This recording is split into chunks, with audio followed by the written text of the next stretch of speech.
The Audi A1 shows its trendy lifestyle side in this Citycarver guise.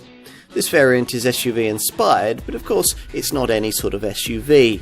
It's not even really any sort of crossover either, though you do get an extra 4 centimetres of ride height and, more importantly, a whole stack of extra pavement presence.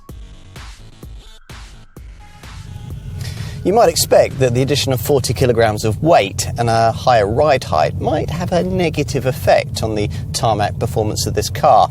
Happily though, that's not the case. Actually, the opposite is true. This variant's extra suspension travel delivering a slightly more compliant ride than you get in an equivalent A1 Sport derivative. Most Citycarver models will be sold with the 1-litre 3-cylinder petrol unit that we're trying here, the 116 PS 30 TFSI version of it. The performance stats are exactly the same as they would be for any other A1 30 TFSI derivative. Rest to 62 miles an hour in 9.5 seconds, or 9.4 seconds if you go for the alternative S-tronic 7-speed dual-clutch automatic that we're trying here. There's also a top speed of 126 miles an hour either way. Now, it's a punchy, wheeling little engine with decent low-down pulling power for urban work and enough top-end refinement to make longer highway trips comfortable.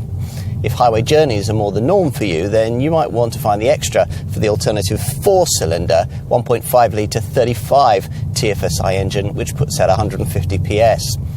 If you like the idea of an A1 Sportback with a little extra attitude, you'll like what Audi has tried to do here. This variant's large octagonal single-frame front grille references the brand's various Q-Series SUV models and surrounds a sculpted honeycomb insert painted in matte black.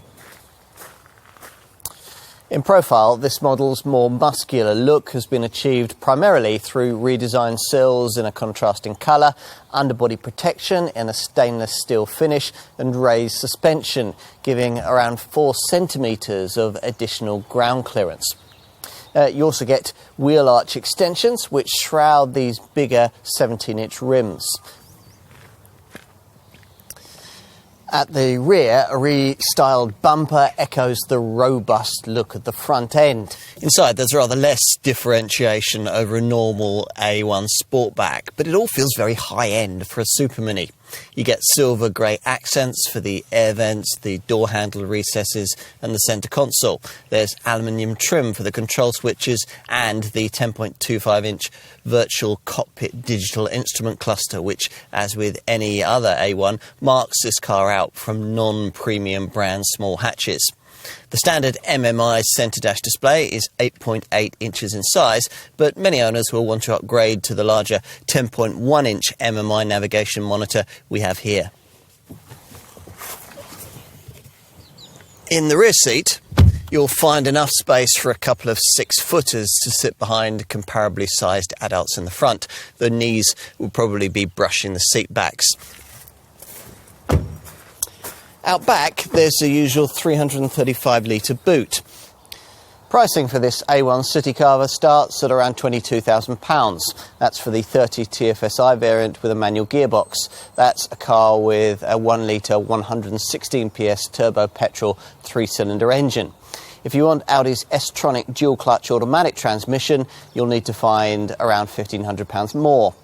The alternative 1.5-litre 4-cylinder petrol-powered 35 TFSI version of this car costs around £1,000 more with either gearbox. You'd expect the small weight increase of this variant and its slightly higher ride height to have a marginally negative effect on fuel and CO2 readings. And sure enough, it does. There's nothing to get too despondent about, though. The manual 1-litre 30 TFSI petrol Citycarver model manages 46.3 miles to the gallon on the WLTP combined cycle and 139 grams per kilometre of WLTP rated CO2. For the S-tronic Auto, the figures are 44.1 miles to the gallon and 146 grams per kilometre. So, is there really a place in the A1 Sportback range for a variant jazzed up with body cladding, lifestyle marketing and a bit of extra ride height? Probably yes. Yes, you'll pay a bit of a premium to get these benefits, but it's not too extreme, and it does give you a small car with a bit more pavement presence and a slightly nicer quality of ride.